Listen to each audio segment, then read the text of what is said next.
Here are the blue cards from 10th edition that I have. I just recently bought a bunch of cards from somebody who I think attempted to complete this gigantic set.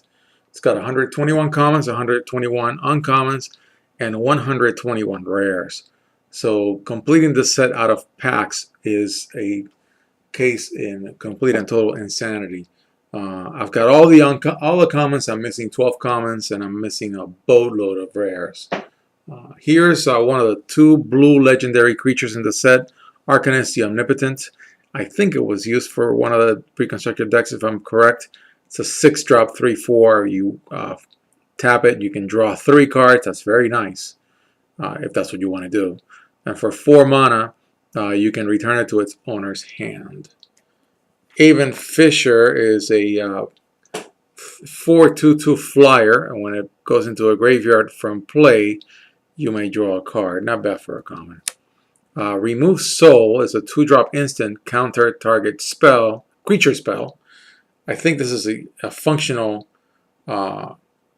equivalent to another card in one of the core sets these days. Boomerang, it's a 2-drop return target permanent to its owner's hand. I think you can do this for 1-drop in other sets. There's Cancel, 3-drop counter target spell. And with new artwork, I think it's been reprinted in many sets. Reminisce is a 3-drop sorcery. Target player shuffles his or her graveyard into his or her library. So a lot like Elixir of Immortality, although for a total of 3 mana in the case of Elixir, you also gain 5 life. This is a sorcery. Council of the Soratami, which I think it's a Kamigawa reprint, is a sorcery for 3, and you draw 2 cards, common. Rootwater Commando is a 3/2/2 with Island Walk, a creature, a Merfolk. Some people really like Merfolk for tribal decks. Maybe I'll do that one of those one day. Cloud Elemental is a 3-drop 2/3 flyer, and it can block only creatures with flying. That's kind of a weird ability, but it's a common, so it's got to have some sort of a drawback. Sea Monster is a 6/6/6, pretty clean for a card, but I'm sure it's got a drawback at common. It cannot attack unless defending player controls an island. That's very limiting then, that's why it's common. Crafty Pathmage, very cool old school artwork. It's a 3/1/1 creature. When you tap it, target creature with power 2 or less is unblockable this turn. It's common. Snapping Drake, it's a 4/3/2 flyer. Cephalid Constable, it's a 3/1/1 junk rare, and there are many in the set. I'm sure one of the things that people criticize about 10th edition, even though I personally think it's a beautiful set, the artwork is just amazing in some of the cards. And just for that, as a collector, I'll take it. This card is actually pretty. Whenever this card deals combat damage to a player, return up to that many target permanents that player controls to their owner's hands. They'd have to control some permanents. Now, permanents does include lands. I'd have to read about this in Gatherer. This may be one of those weird build-around modern cards that are not tournament quality, but can be a lot of fun. Robe of Mirrors, 1-drop enchantment aura, enchant creature, and it's got Shroud, which is similar to Hexproof, but I honestly do not know the difference. Even though here it is explained that it can't be the target of spells or abilities. I keep reading in the forums people wanting to bring back Shroud. It must be different to Hexproof if they're saying that. Cloud Sprite, 1-drop creature, 1/1/1 with flying, and it can block only creatures with flying, so that's a drawback for a common. Sift, sorcery, 4-drop, draw 3 cards and discard a card. Not bad, a little bit of a late gamer, and it's a common. Dehydration, 4-drop enchantment, aura. Enchanted creature doesn't untap during its controller's untap step. Not bad, but at a 4-drop, it's definitely common. Deluge, I love the artwork on this card. 3-drop instant, uncommon. Tap all creatures without flying. That would be really good against one of those red deck wins decks at turn 3 when they're about to slaughter you. Spiketail Hatchling, uncommon. A 2/1/1 flyer. You sacrifice it, and you can counter a target spell unless its controller pays 1. That could be useful. Dreammore Muse, it's probably a junk rare. 4/2/2. It's got a long paragraph that's typical of junk rares. At the beginning of each player's upkeep, that player puts the top X cards of his or her library into his or her graveyard, where X is the number of cards in his or her hand. Yeah, like that's going to happen. Skyweaver, it's a 2/2/1. If you tap it for 2, actually if you add 2, you don't have to tap it. Target white or black creature gains flying until end of turn. So because it's got black in there, this would be a great Dimir blue-black deck combo card, I think, because it gives it flying for 2. And it's already a 2/1, so that's not too bad. Fog Elemental is a 3/4/4 with flying, so it's got to have a drawback. When it attacks or blocks, sacrifice it at the end of combat. And that's why it's a 3/4/4 and not a 5/4/4 or a 4/4/4. Sage Owl, 2-drop creature, 1/1, flying. When it comes into play, look at the top 4 cards of your library, then put them back in any order. That's not bad, and you still get a creature, and you only paid 1 extra mana, and it's even common. Fugitive Wizard is a 1/1/1 vanilla creature. Just has flavor text, but it's actually completely vanilla. It's got no specific abilities.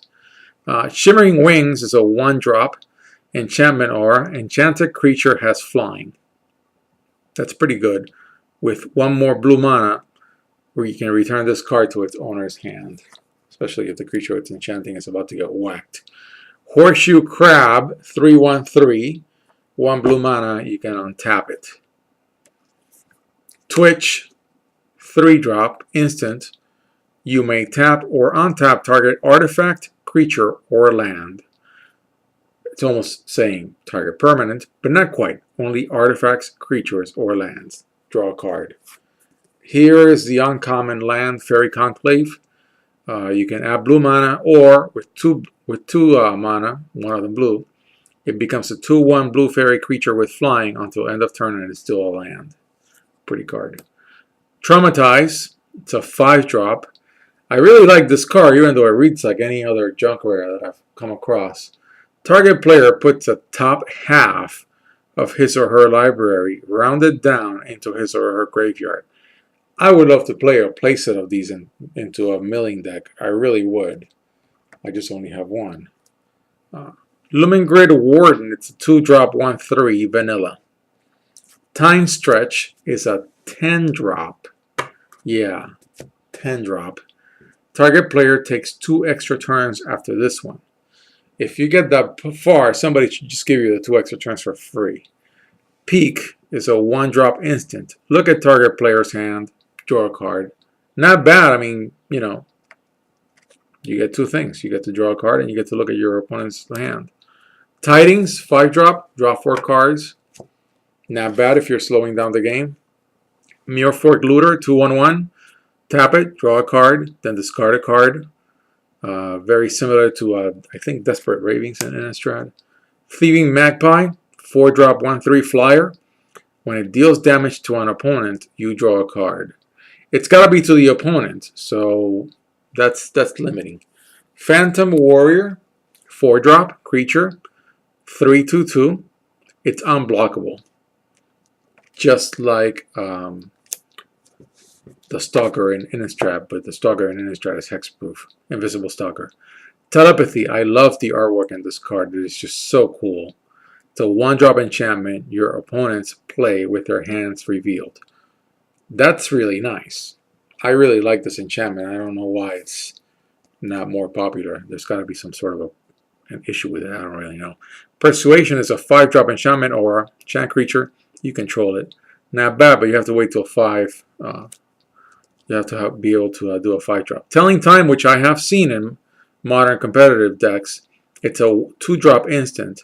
Look at the top 3 cards of your library. Put one of those cards into your hand.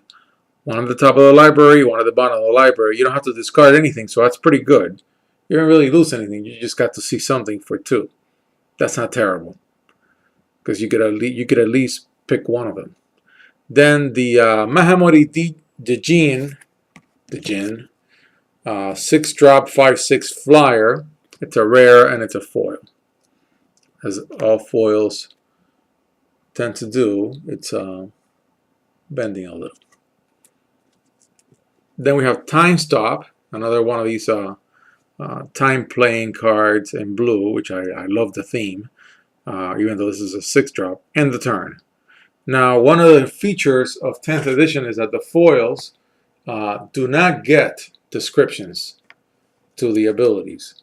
And so even though I do not have a foil for Time Stop, I have seen it online, and the foil for Time Stop just says in the middle of this box, end the turn. That's all it says. Vidalcan Mastermind is a creature, 2/1/2, pay 1 mana, blue, tap it, return target permanent you control to its owner's hand. It's really good if one of your permanents is about to get whacked, or if it's got one of these whenever it enters the battlefield abilities that you want to reuse. It's kind of like a cheapo Restoration Angel. Aven Wind Reader, which incredibly enough I have 2 of foil. I pulled one when I bought a couple of 10th edition packs like, I don't know, 8 months ago. It's a 5/3/3 flyer with 2 more mana.